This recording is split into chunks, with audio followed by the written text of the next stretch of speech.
Assalamualaikum warahmatullahi taala wabarakatuh. Selamat datang kembali di channel Pixie Cerita Horor. Untuk kisah kali ini ada sebuah cerita yang berjudul Guru Ngaji di Desa Sebelah. Dan untuk seperti apa kisahnya, mari kita masuk ke ceritanya. Jawa Tengah, tahun 2000-an awal. Perkenalkan, namaku Lira. Dan kisah yang akan aku ceritakan ini terjadi saat aku duduk di bangku kelas 2 SMP. Di desaku masih banyak warga yang melakukan aktivitas mandi, mencuci dan buang air di sungai. Di rumahku sendiri, kamar mandi dan WC sudah ada. Akan tetapi airnya masih menggunakan pompa tangan. Di waktu itu aku masih usia sekitar 5 tahunan. Hampir setiap pagi, aku biasanya ikut mandi dan mencuci bersama Simbah Putri. Bahkan sampai aku masuk SD pun, Simbah Putri masih sering mengajakku mencuci dan mandi di kali. Meskipun tidak bisa main perosotan dari tanah atau naik ke atas gedebok atau pelepah pisang yang hanyut, aku tetap antusias ikut. Hal menyenangkan itu biasanya aku lakukan jika berangkat ke sungai bersama dengan Mas Ari. Mas Ari ini adalah kakak sepupuku. Mas Ari ini adalah anak budeku, Bude Salma. Mas Ari memang sering aku repotkan jika aku sudah ingin ikut dengannya. Tapi dia tetap tidak kuasa menolakku, meskipun kerap kali Mas Ari harus mendapatkan omelan dari Simbah Kakung atau kakekku yang terkenal galak. Jika mandi dengan Simbah Putri atau nenekku, pastilah aku dinasehati panjang lebar dulu. Misalnya tidak boleh pegangan ranting batang kayu atau pelepah pisang yang hanyut. Dan katanya itu jelmaan Wiyongko. Dan aku pun menurut saja, karena biasanya aku memang bersikap manis di depan kedua simbahku. Tapi di belakang mereka, aku dan Mas Ari sedikit nakal. Tapi nakal sewajarnya anak seusia kami. Didorong rasa penasaran, acap kali melakukan hal-hal yang dilarang tadi. Wiyonggo sendiri adalah setan rambut, ada yang menyebutnya setan penyelam. Karena dia punya kebiasaan menyeret orang hingga ke dasar air. Tapi yang paling ditakuti oleh anak-anak adalah mitos yang mengatakan kalau Wiyonggo suka memakan isi kepala korbannya. Jadi ketika ada orang yang mati tenggelam, pasti akan langsung diperiksa bagian kepalanya terlebih dahulu. Jika terdapat luka tepat di bagian ubun-ubunnya, kata orang-orang itu adalah ulah setan Wiyongko. Satu hari aku yang habis mandi bersama teman-temanku, dan juga saja pasti ada Mas Ari. Tapi ini bukan soal hantu air yang hobi menyelam itu. Ketika di sungai kami tidak mendapatkan gangguan apapun. Namun saat pulang melewati rumah kosong yang terkenal angker di desa kami, mendadak kami di sini mempunyai ide untuk main petak umpet. Dan tidak hanya itu, selesai bermain, kami malah memiliki ide lain, yaitu memanjat pohon salam di belakang rumah kosong itu. Setelah saling berdiskusi, sebagian dari kami pun memanjat ramai-ramai pohon salam itu untuk diambil buahnya. Padahal pohonnya cukup tinggi. Memang tidak semua anak naik ke atas. Hanyalah Mas Ari dan teman lain yang sudah cukup dewasa, serta memiliki keahlian memanjat yang baik. Waktu itu hampir maghrib. Sebagian anak-anak yang tidak bisa memanjat memilih untuk pulang ke rumah masing-masing. Pastinya mereka takut dimarahi ibu atau bapaknya. Bisa jadi takut juga berada di area rumah kosong yang memang selalu sepi, baik siang apalagi malam. Hanya aku yang tersisa di bawah menunggu Mas Ari dan dua teman lainnya yang masih asik memetik buah salam. Pohon salam itu berada persis di belakang rumah suwung itu. Dari tempat aku berdiri, aku bisa langsung melihat ke dalam karena pintu belakang rumah suwung itu sudah jebol. Ngeri-ngeri sedap aku melirik ke dalam sana, takut ada yang muncul. Keinginan untuk makan buah salam jauh lebih besar daripada rasa takutku. Disitulah aku baru menyadari bahwa aku dan Mas Ari memang pantas menyandang predikat nakal. Keberadaan di bawah sini tentu berbeda dengan di atas sana. Memanjat bersama 3 orang teman tentu lebih seru ketimbang harus menunggu di bawah sendirian. Kadang aku menangkap suara ranting atau semacam kayu yang diinjak, sehingga aku pun mengira jika orang lain di dalam rumah suwung ini, tapi setelah ditunggu tidak ada siapapun. Sayup-sayup suara pengajian yang diputar dari masjid mulai terdengar, pertanda waktu maghrib akan sebentar lagi datang. Tidak sabar rasanya ingin mencicipi manisnya buah salak yang harum itu, ditambah memang aku mulai disusupi rasa takut, membuatku mendongak ke atas. Menunggu Mas Ari melemparkan buah salak, tapi bukannya buah salam yang kudapati, malah sebuah benda asing yang masuk ke dalam mataku. Awalnya aku mengira jika itu semut, tapi entah semakin dikucak, mataku semakin perih dan berair. Dan saat itulah pandangan mataku mulai mengabut, dan entah dari mana asalnya. Aku tiba melihat sosok wanita berpakaian putih dengan rambut keriting sepinggang berdiri dengan jarak yang cukup dekat, menghadap ke arahku, seolah seperti sedang mengomel tidak jelas yang diucapkan olehnya. Tapi aku bisa melihat mulutnya berkomat-kamit, bergerak cepat, dan itu tidaklah normal, karena secerewet-cerewetnya ibuku. Kecepatan bicaranya tidak mungkin seperti sosok wanita ini. Sama-sama aku masih bisa mendengar suara Mas Ari dan teman-temannya di atas sana. Justru yang aneh, suara si wanita berpakaian putih ini tidak keluar sama sekali. Semakin takutlah aku, karena wanita berambut panjang hitam keriting ini bertingkah layaknya orang gila. Bicaranya nyerocos, tapi suaranya tidak ada.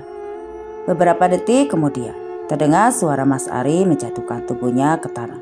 Dia melompat saat menuruni dahan terendah di pohon. "Lah, kenapa kamu nangis? Kamu kelilipan." Aku pun dengan cepat menganggukkan kepala sambil berurai air mata, karena rasanya sungguh sangat perih. "Ya sudah, ayo kita pulang." Dengan sigap Mas Ari mengajakku untuk pulang. Di sepanjang jalan aku pun dituntun oleh Mas Ari sampai ke rumah. Di jalan itu aku pun tidak menceritakan tentang sosok putih berambut panjang keriting. Aku hanya mengira jika dia adalah pemilik rumah atau pemilik tanah di sekitaran sini. Makanya dia nyerocos, mengomeli, memarahi yang sudah masuk ke wilayahnya tanpa izin. Lagi pula sosok wanita berbaju putih dengan rambut keriting sepinggang itu sudah tidak ada. Aku tidak sempat melihatnya pergi, tahu-tahu sudah menghilang begitu saja. Sesampainya di rumah, tidak menunggu waktu lama, aku pun langsung terserang demam. Demam bukan sembarang demam, tapi suhu tubuhku sangat tinggi.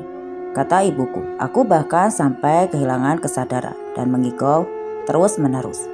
"Aku bicara," kata ibu, aku terus mengucapkan, "Kata ibu, aku mau pulang. Ibu, aku mau pulang." Begitu terus terulang-ulang. Saat demamku sudah menurun, ibu menceritakan semuanya. Katanya aku seperti sedang berada di tempat lain. Makanya aku bilang aku ingin pulang. Beruntung aku diberikan air yang telah didoakan Imam Ali. Jadi aku bisa tidur dengan tenang tanpa meracau lagi. Kata Imam Ali, "Kamu itu main ke tempat yang ada penghuninya. Ibu sampai malu karena punya anak perempuan yang susah diatur kayak kamu ini." Benar apa kata ibuku? Ibuku cerewet. Ibuku langsung mengemeliku, padahal aku baru saja sembuh. "Halira, main kemana coba? Kamu tadi, ayo, jujur," desak ibu lagi. "Main ke kali sama Mas Ari. Pulangnya kita petik salam di rumah suwungnya Pak Agus." Aku terpaksa jujur, padahal aku ingin sekali melindungi Mas Ari dari amarah Mbah Kakung. Mas Ari pada akhirnya memang dimarahi habis-habisan oleh si Mbah Kakung. Dia dihukum tidak boleh main selama seminggu. Ya, itu adalah kisah sewaktu. Kedua si Mbah Kakungku masih ada, dan sekarang aku sudah SMP. Mbah Kakung maupun Mbah Putri kini telah wafat. Bulan puasa tiba, aku dan anak-anak lain yang seusiaku antusias sekali menyambut kedatangan bulan suci Ramadan ini. Kami rajin mengikuti semua kegiatan keagamaan yang diselenggarakan di masjid desa, tidak terkecuali kuliah subuh. Meskipun sebenarnya hal itu kami lakukan karena didorong tugas mengisi buku kegiatan Ramadan dari guru agama di sekolah. Saat selesai menyimak kuliah subuh, kami pun berebut meminta tanda tangan sang ustadz sebagai bukti bahwa kami sudah mengikuti rangkaian kegiatan yang diadakan di desa. Sepulang dari sholat subuh, aku biasanya berjalan-jalan sambil olahraga pagi di area persawahan. Dan di saat itulah, aku bertemu dengan kakak sepupuku yang tinggal persis di sebelah rumahku. Dia anak pertama Bude Salma, dan Bude Salma adalah kakak kandung ibuku. "Mas Ari," teriakku. Orang yang aku panggil menoleh. "Kamu, Ra? Kirain tadi langsung pulang, gak taunya nyusul ke sini," ucap Mas Ari dengan wajah sedikit kaget. "Loh, tadi kan emang pulang, soalnya kan mau naruh mukena sama pupu dulu," terangku kemudian. Ra, besok siang Mas Ari ini mau ke Losarang. Kamu mau ikut gak?" tanya Mas Ari tiba-tiba. "Mau dong, serius, gak bohong," tanyaku antusias. "Iya," jawaban Mas Ari terdengar begitu meyakinkan. Setelah itu pun kami berpisah. Mas Ari melanjutkan mengobrol dengan teman-temannya, dan aku pun melanjutkan olahraga pagiku dengan teman-teman perempuanku. "Ngapain kamu ikut ke Losarang, Ra?" kata Murni temanku. "Ya, kan Mas Ari udah janji, katanya mau ngajak aku ke Losarang dan baru ditepatinya sekarang," kataku lagi. "Iya, maksudku kamu mau ngapain ke sana? Kalau Mas Ari kan memang latihan kori di Losarang. Lah, kamu mau apa?" tanya Murni lagi. "Pengen ikut aja, soalnya kan aku belum pernah ke Losarang. Boleh kok sama Mas Ari." Aku pun di sini berusaha memberikan jawaban terbaik untuk Murni, agar dia tidak bertanya lagi. Aku juga ada loh saudara di Losarang. Waktu itu kita sekeluarga diundang acara pernikahan anaknya buleku. Memang bagus sih desanya, apalagi pas mau masuk ada patung buaya putih, seram. Giliran Winda temanku yang satunya ikut bicara. "Lah, katanya bagus desanya, tapi seram. Gimana toh? Gak jelas kamu." Murni tanpa kebingungan. "Ya gak gimana-gimana, memang seram. Apalagi kalau patungnya itu kita liatin terus, takut. Nantinya hidup dan nanti makan kamu yang cerewet ini." Winda malah sengaja menggoda Murni yang memang gampang sewot. Kami pun lalu tertawa terbahak-bahak. Meskipun Murni agak kesal sendiri, sebenarnya aku pun memiliki rasa penasaran yang besar. Seumur hidup aku belum pernah melihat patung buaya putih itu. Padahal dongengnya sudah melegenda di desa kami. Bahkan sampai di desa-desa seberang sungai sana. Ya, Losarang sebenarnya terletak di seberang sungai. Tapi jalur sungai yang menuju ke sana terlarang tidak untuk dilalui dengan kartek atau rakit. Kalau desanya masih bisa, kita lewati aliran sungainya. Tapi tidak dengan Losarang, tidak ada yang berani. Arusnya terlalu deras dan airnya selalu banjir. Meskipun masuk musim kemarau, debit air selalu tinggi sehingga menyulitkan. Makanya warga desa Losarang juga terkenal takut dengan air. Mereka tidak mau mandi atau sekedar memancing di air berbeda 180 derajat dengan warga desaku, yang justru memiliki kepercayaan yang cukup kuat pada sebuah legenda yang menyebutkan perjanjian seorang kiai dengan penguasa air di sana, sehingga menyebabkan warga desaku terlalu berani keluar masuk sungai. Karena kabarnya ada perjanjian Panglima Buaya Putih dengan salah satu kiai dari desa kami yang membuat siluman buaya itu tidak akan pernah mencelakai warga desa kami.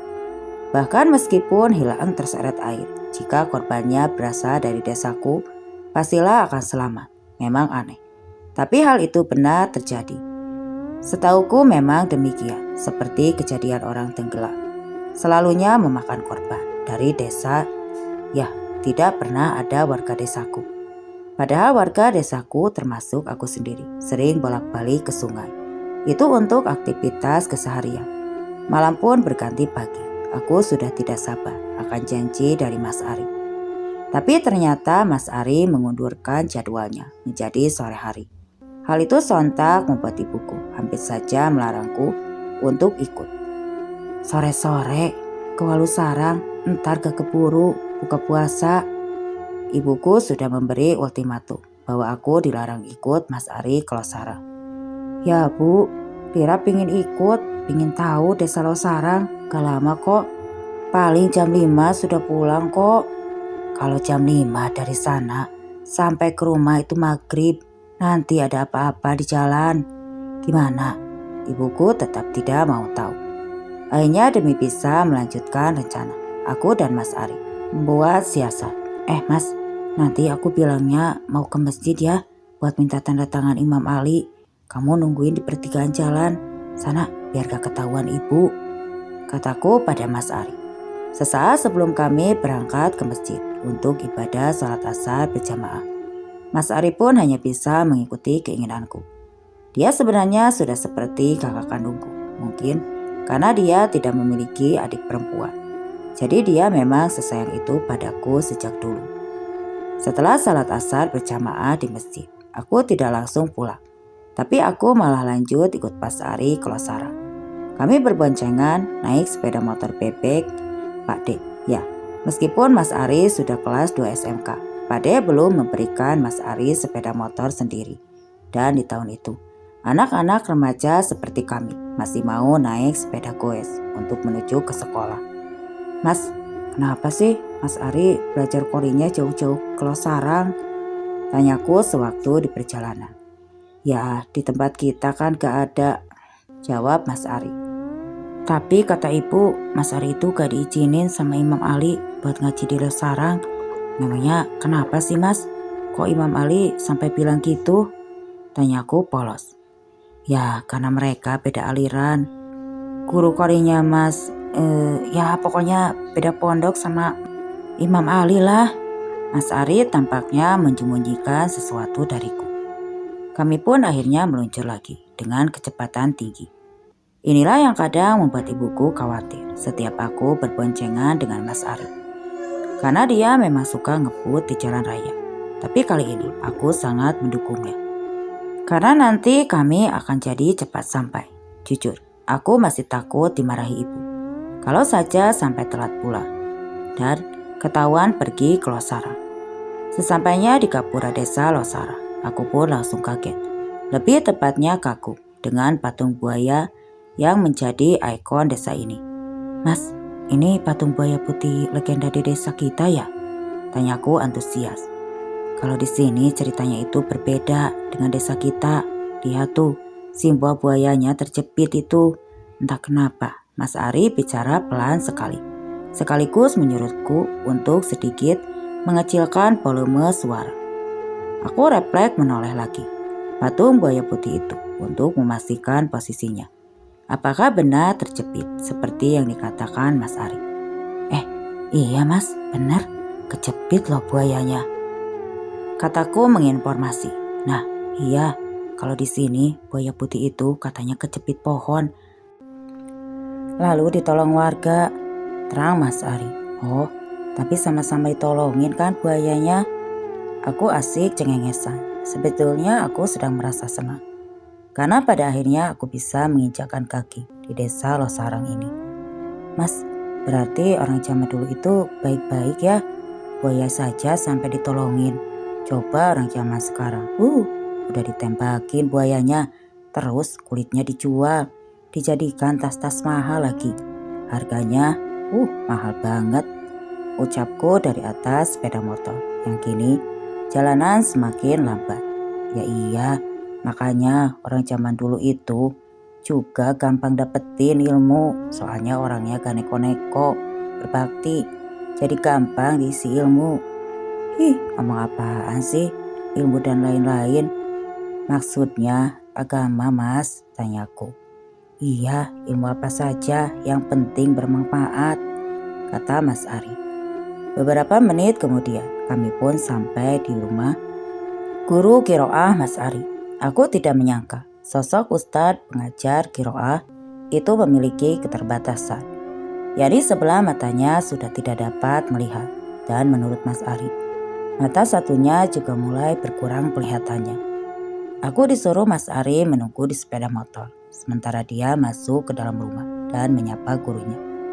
Aku tidak keberatan, karena memang aku juga tidak ada urusan dengan Pak Ustadz itu. Aku malah senang berada di luar, sembari memandangi jalanan yang asri. Mas Ari berada di dalamnya. Sebentar, dia pun akhirnya keluar diantar sang guru qoriahnya. Itu kami berdua pun akhirnya pergi meninggalkan rumah sang guru. Baru 2 meter motor melaju. Aku menoleh ke rumah guru qiraah itu. Sang ustadz qori itu kedapatan tengah menatap ke arahku. Bahkan sampai motor yang dikendarai Mas Ari menjauh. Ustadz itu masih terus mengamati. Sebenarnya aku masih merasa ganjil. Karena kata Mas Ari, guru qiraahnya itu, mata sebelahnya itu sudah hampir tidak bisa melihat.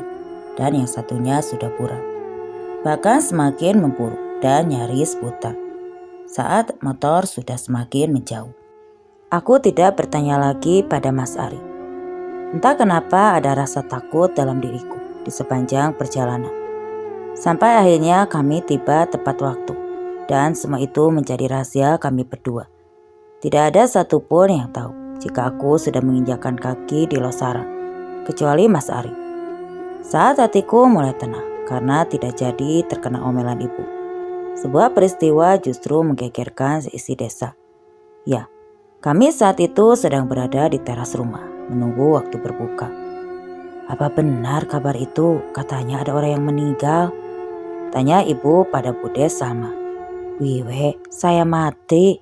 Jawab Bude Salma dengan raut wajah yang sama tegang dengan ibu. Ceritane awalnya piye? Tanya ibuku penuh selidih. Jadi si Wiwi siang tadi pas banget lagi adzan zuhur itu nganterin makanan buat bapaknya yang lagi kerja di kebun. Jadi emang itu kebunnya bapaknya Wiwi. Nah si Wiwinya jatuh kepleset langsung gak sadarkan diri. Tapi jatuh posisi duduk anteng senderan di bawah pohon. Makanya pas bapaknya pertama kali nemuin Wiwi dikiranya ketiduran. Padahal kui mitose dibawa ke alam lain sama penunggu kebun. Panjang lebar penjelasan dari tetanggaku itu membuat kami semua tercengang mendengarnya. Lah, piye iki? Katanya bulan Ramadan setan-setan itu pada diikat di penjara. Loh, kok bisa bunuh orang? Ibuku tanah kebingungan. Ya, itu kan kata sebagian ustadz di TV, Bu. Kalau kata Imam Ali, setan yang dibelenggu pas bulan Ramadan itu cuma jin korin, jin yang nempel di badan kita sejak kita lahir ke dunia. Tugasku berusaha menenangkan pikiran ibu yang mulai kesulitan mencerna masalah ini. Memangnya sudah pasti kalau si Wiwi itu mati gara-gara dipateni setan? Tanya Bude Salma. Ya bener toh Balawang, bapaknya si Wiwi sendiri kok yang ngomong. Katanya anaknya itu tidak sengaja nendang wedang raja jin di situ, makanya jinnya murka. Sudah ya diambil nyawanya si Wiwi. Salah seorang menyampaikan tambahan informasi yang sangat mengejutkan kami. Semualah si bener kepe itu kan memang terkenal angker, jari wong sing biasa berinteraksi dengan alam gaib. Semua rata-rata ngomongnya sama. Itu kebun bukan sembarang kebun, tapi kerajaan bangsa jin. Soalnya kalau diturut itu jalannya lurus terus nunjuki kali toh bun. Bude Salma pun turut mengurai informasi tentang kejadian mengerikan ini. Ya bener Pak Salma, kata orang pintar badan si Wiwi jangan dipindahin dulu. Tapi bapaknya ngeyel, maunya langsung dikubur cepat-cepat. Kata tetanggaku tadi. Loh, kok dipindah? Memangnya kenapa, Bu? Tanyaku ikut nimbrung. Ya Wone bingung, dia kehilangan raga tempatnya semula. Ya jadi nantinya malah mati beneran, jawab tetanggaku itu. Rasanya sulit untuk mempercayai, tapi nyatanya di desaku memang ada mitos yang mengatakan demikian. Setelah menunggu kabar terbarunya, kami pun kembali dikejutkan oleh berita yang menyampaikan Mbak Wiwi akan dimakamkan nanti malam sehabis maghrib. Seisi desa langsung ramai menyalahkan bapaknya Mbak Wiwi. yang dinilai tidak sabaran menurut warga. Nyawa Mbak Wiwi sebenarnya belum benar-benar meninggal, tapi sedang bepergian ke alam lain. Entahlah, aku pun tidak tahu. Menurut tentang mitos atau kepercayaan semacam itu. Karena aku sendiri masih remaja tanggung kala itu. Setelah Mbak Wiwi selesai dikuburkan, orang-orang bukan berhenti membicarakannya. Justru semakin parah. Ada yang bilang wajah Mbak Wiwi melepuh saat dikain kapani. Yang mana luka itu akibat disiram air panas oleh jin yang marah. Karena minumannya alias wedangnya ditendang oleh Mbak Wiwi. Aku pun heran, kenapa jinnya bisa semarah itu? Padahal kan Mbak Wiwi pasti tidak sengaja. Ya, untuk insiden wedang ditendang, aku memang percaya. Sebab Imam Ali pernah melarang kami untuk membuang air panas ke lubang wastafel atau kamar mandi. Apalagi kloset tanpa mengucapkan basmalah. Kata Imam Ali, jaga-jaga dan mohon perlindungan Allah. Karena kita tidak tahu makhluk apa yang hidup berdampingan dengan kita, terlebih di kamar mandi. Malam pun datang. Kebanyakan orang sudah masuk ke rumah masing-masing untuk beristirahat, agar telat-telat bangun sahur. Tapi khusus Mas Ari dan anak laki-laki seusianya berbeda. Mereka semakin sibuk di bulan Ramadan ini, karena diharuskan menghabiskan waktu tadarusan di masjid, berzikir di sepanjang malam, bahkan sampai menjelang sahur saat kami semua bangun untuk makan. Mas Ari tiba-tiba masuk ke dalam rumahku, karena rumahnya masih terkunci. Kemungkinan Bude Salma tidak mendengar ketukan pintu di rumahnya, atau bisa jadi kesannya jadi Mas Ari pun mengetuk pintu rumahku, bahkan berkali-kali. Kenapa sih, Mas? Kok kayak ketakutan gitu? Tanyaku setelah Mas Ari masuk dengan wajah berkeringat dan suhu tubuh panas. Cepat Ra, dorong pintunya, cepat. Mas Ari mendorong pintu dengan keras. Aku yang terkejut dan kaget mendengar suara pintu dibanting. Hanya bisa celungak-celinguk. Iki ngomong apa sih Thomas? Kok malah ngumpul di sini? Kamu sudah sahur, Ri? Belum. Ayo makan bareng. Tidak ada yang menyaut. Mas Ari juga sama. Tapi kemudian Mas Ari ikut ibuku masuk. Tinggal aku seorang diri di ruang tamu. Dengan rasa penasaran yang tinggi, aku mencibak kain gorden dan mencoba mengintip keluar. Tapi aku langsung menyesal karena tidak bisa mengendalikan rasa ingin tahuku yang selalu menggebu. Ibu, teriakku sekeras-kerasnya. Seketika teriakanku tidak hanya berhasil membuat ibuku datang lagi ke ruang depan, tapi juga bapak dan adik laki-lakiku ikut datang. Bu, itu ada Mbak Wiwi, matanya merah menyala, wajahnya melepuh. Aku betul-betul menangis ketakutan. Seumur hidup baru kali ini aku melihat wujud nyata setan. Aku langsung dipeluk ibuku dan dibawa masuk ke dalam tentunya.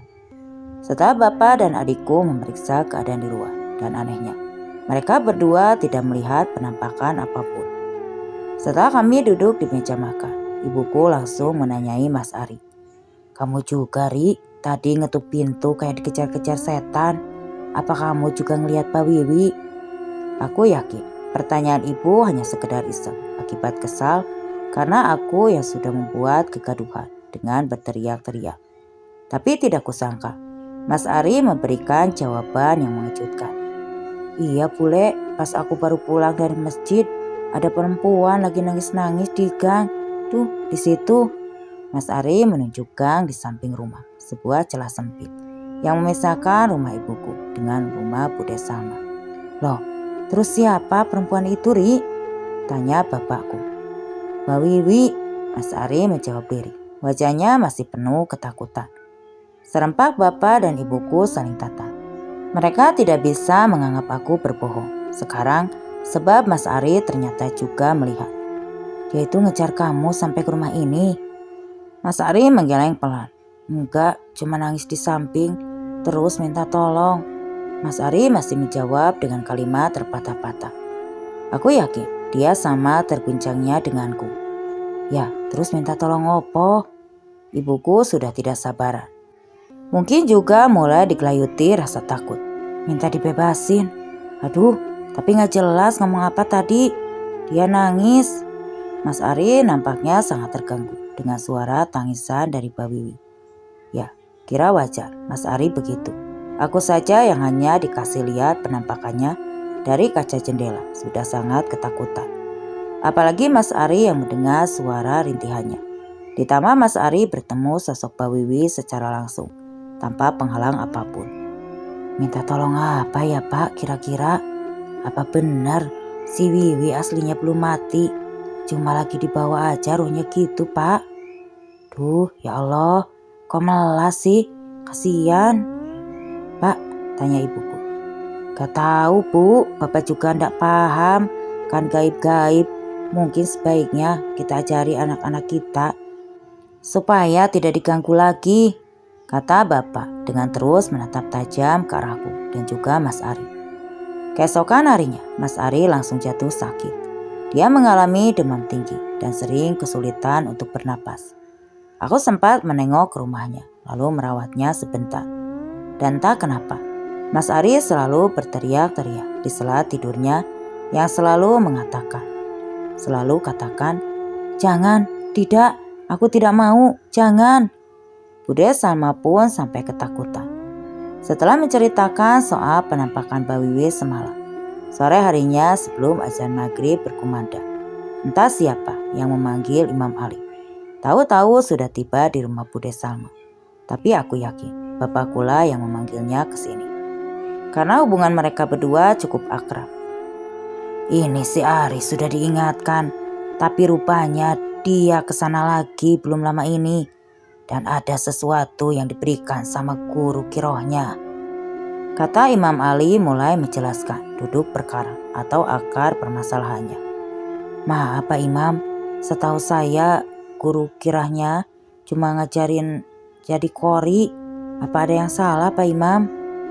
Tanya Pak atau bapaknya Mas Ari dengan hati-hati. Yang jelas salah, karena Ari tidak jujur. Coba tanyakan sama dia apa yang diberikan guru kirahnya itu pas kemarin. Dia kalau sarang bersama Lira. Astagfirullah, jantungku rasanya ingin melompat. Karena rahasia yang sudah aku tutupi malah justru dibongkar oleh Imam Ali. Bagaimana caranya Imam Ali bisa tahu tentang perjalananku ke Losarang? Kemarin beneran kalau kamu sama Ari ke Losarang? Tanya Bude Salma. Iya Bude kemarin, tapi aku gak ikut masuk. Ari sendirian yang masuk ke dalam rumah. Terus ustadznya juga cuma berdiri di depan pintu. Lira gak salaman sama sekali. Ketemu juga enggak. Terangku berusaha berkata jujur.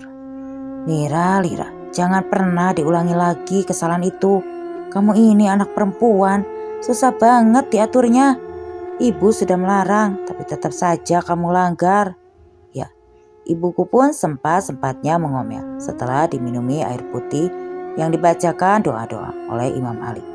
Mas Ari pun bangun. Dia perlahan membuka kedua matanya. Apa yang sebenarnya terjadi ketika kamu ke Losarang? Tanya Imam Ali. Maaf Pak Imam, saya dikasih ini. Mas Ari secara mengejutkan mengeluarkan secacik kertas putih bertuliskan bahasa Arab. Bentuknya digulung-gulung memanjang, sekecil kunci. Rumah kamu sudah tak. Dia berusaha membuka bata batin kamu.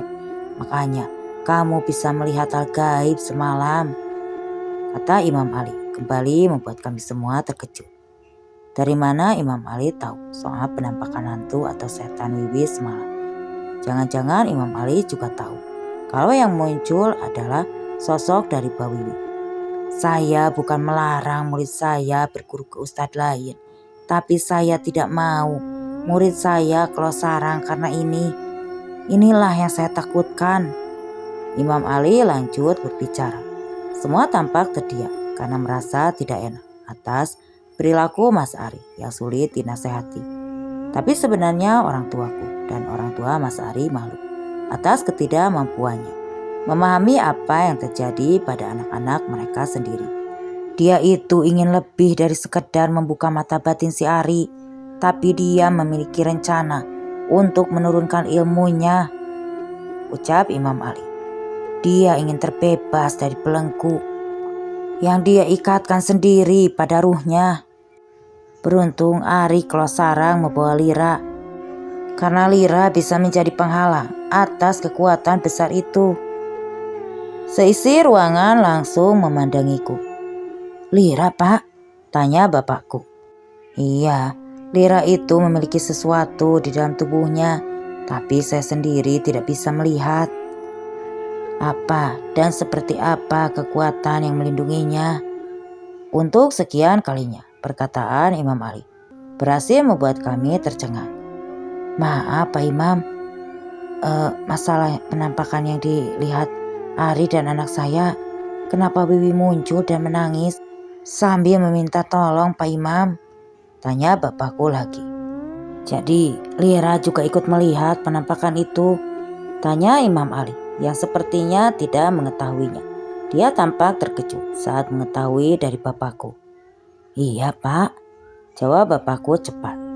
Sejenak Imam Ali menatapku, lalu menarik napas dalam-dalam sebelum menjawab pertanyaan bapak. Untuk kasus Wiwi, itu di luar kuasa saya menjelaskan. Kita tidak tahu apa yang sebenarnya terjadi, tapi insya Allah jiwanya sudah tenang. Yang Ari lihat itu hanya bentuk keisengan jinnya saja. Jin yang selalu berada dekat bersama kita sejak kita masih bayi. Dan setiap manusia memiliki jin koring di samping. Terang Imam Ali. Sebentar lagi akan memasuki waktu berbuka puasa. Sebelum berpamitan, Imam Ali membantu memusnahkan kertas pemberian guru qiraah. Itu kemudian selesai dibacakan ayat-ayat suci. Mas Ari pun disuruh mengambil air wudhu, kata Imam Ali. Jangan sampai Mas Ari batal wudhunya. Kalau terlanjur buang hadas kecil atau besar, bisa diulang lagi.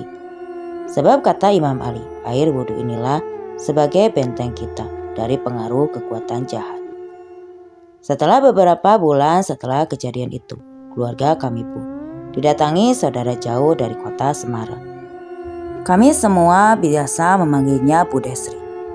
Bu Desri terkenal bisa mengobati orang sakit dengan metode pijat seperti biasa. Dia pun selalu senang jika dimintai tolong untuk memijat anggota keluargaku atau kerabat yang kebetulan bertemu di setiap momen. Langkah seperti ini bahkan seringkali tanpa diminta. Bude akan menawarkan diri untuk memegang tubuh kami, terutama anak-anak. Katanya ingin membuang aura jahat dan mendatangkan aura kebaikan. Waktu itu ada aku yang menjadi korban pijatannya. Ya, aku katakan korban karena aku sudah besar. Jadi agak malu kalau dipijat dan harus dilihat banyak orang. Apalagi semua baju ditanggalkan dan hanya memakai kain sebagai penutup. Memang hanya anggota keluarga saja yang boleh masuk, tapi tetap saja malu. Saat sedang dipijat, Bu Desri mengobrol dengan ibuku dan juga Bude Salma yang waktu itu ada di sana. Lira iki wetone opo to? Tanya Bu Desri. Wetone Jumat Pahing, Mbak, jawab ibuku. Oh, pantas. Awi cilik dari kecil sudah ada yang jaga. Cuma kalau semakin dewasa, biasanya protektif penjaganya. Hati-hati. Bu Desi langsung menyuguhkan kembang melati yang disuguhkan ibuku ke sebuah piring kecil. Aku melihat dengan kaji. Adegan Bu Desri memunguti untayan bunga melati itu, lalu memasukkannya ke dalam mulut. Hidup di antara dua keluarga yang berbeda latar belakang, serta sudut pandang, rasanya memang cukup menantang. Keluarga ibuku masih lekat dengan hal-hal mistis, sementara bapak malah akrab dengan tokoh agama yang anti dengan dunia perdukunan dan sejenisnya. Selesai dipijat, aku bertemu dengan Mas Ari. Dia sekarang sudah tidak lagi menemui guru kirohnya. Kabarnya gurunya itu pun sedang dirawat di rumah sakit. Meskipun banyak orang-orang suruhan Ustadz itu yang datang menjemput Mas Ari. Akan tetapi, Bude sama melarang Mas Ari pergi. Sore ini orang-orang suruhan Ustadz itu datang lagi dan aku sengaja menguping pembicaraan mereka. Ri, kasihan itu guru kita, dia kesulitan kayak gitu. Masa kamu tega loh? Kesulitan gimana maksudnya? Gimana? Tanya Bu Salma kebingungan. Itu Bu, ilmu yang dibicarakan sama Imam Ali waktu itu. Nah, itu menjadi penghalang yang menyulitkan guru kirah Mas Ari untuk meninggal. Ujar Mas Ari ragu.